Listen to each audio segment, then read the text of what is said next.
Mercury, of course, is the closest planet to the Sun. It has almost no atmosphere. The atmosphere is extremely tenuous, so tenuous that the molecules in the atmosphere don't even collide. That means that the surface of Mercury is bathed in sunlight on the day side and exposed to outer space on the night side. And the diurnal variation in temperature is 600 degrees centigrade, 1100 degrees Fahrenheit between day and night.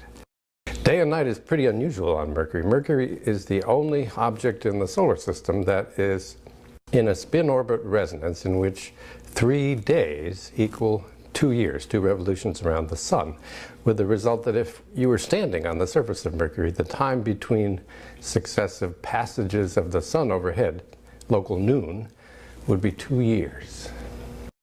When Mariner 10 flew by Mercury 3 times in 1974 and 1975, the one and only spacecraft ever to visit Mercury before now, it imaged a little less than half the planet, about 45% of the planet. In fact, I'm holding a globe of Mercury, and you can see in brown the part of the planet that was imaged by Mariner 10, and you can see in dark gray the part of the planet that we've never seen close up by spacecraft. On the basis of these images of the half that Mariner 10 saw, the geological history of the planet has been somewhat worked out. To the surprise of many, the entire surface is heavily cratered.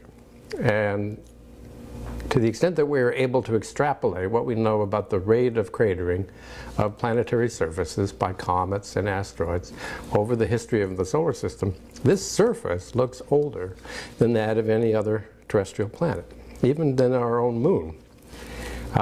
Meaning that if there was volcanic activity, it was confined very early in the history of the planet. What tectonic deformational activity we can see was also confined very early.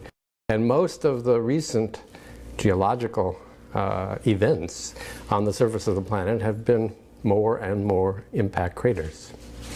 So you've got this very ancient surface in terms of internal geological processes.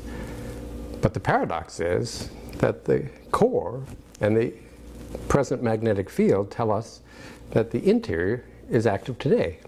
So how to reconcile this ancient surface with this active, dynamic interior is one of the mysteries that's been with us since Mariner 10.